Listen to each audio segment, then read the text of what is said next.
Puritans came to the New World from England in search of religious freedom from the Anglican Church, which was strongly enforced by the King and Queens of England at the time. The Puritans believed that through Adam and Eve's fall, everyone is born sinful. They believed in predestination and that God saves those he wishes, and only a few are selected for salvation.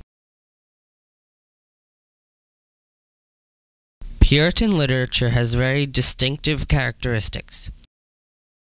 Most authors incorporated symbols, the Bible, and everyday Puritan life into their writing. Common themes in early Puritan writing include both political and religious idealism, and practical and purposeful pragmatism.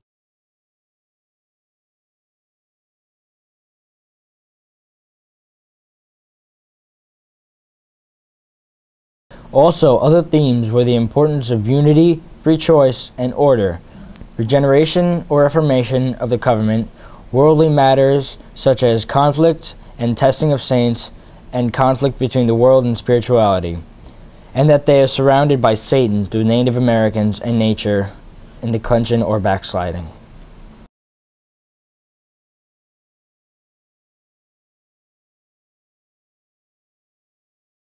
William Bradford was born in 1590 in Austerfield, England.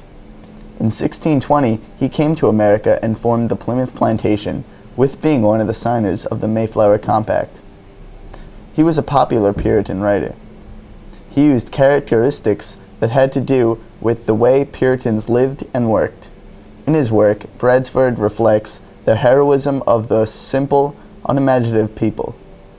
He described Puritans as sturdy, honest, sensible folk who seek out their building site and construct their village with methodical energy. Bradford died in 1657.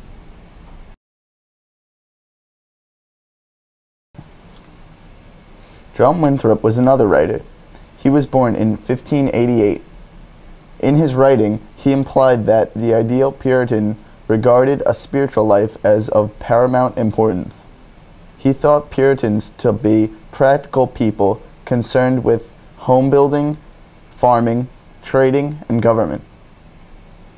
He wrote about the struggle with sin and God's heavy influence on humanity.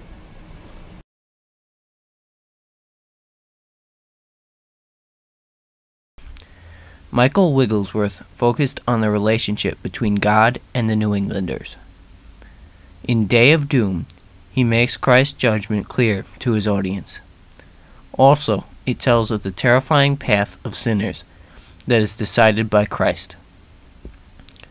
Around 1,800 copies were sold in a year. Another famous work of his is God's Controversy with New England, which was written in the year of a drought and tells the story of New England's decline at the time.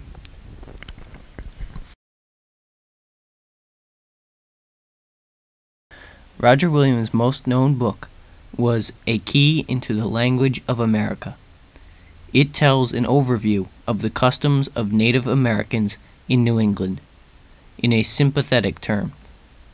This was very strange at the time, since the Puritans believed the Native Americans brought Satan into their lives. Eventually, he was kicked out of the colony and formed his own, called Rhode Island.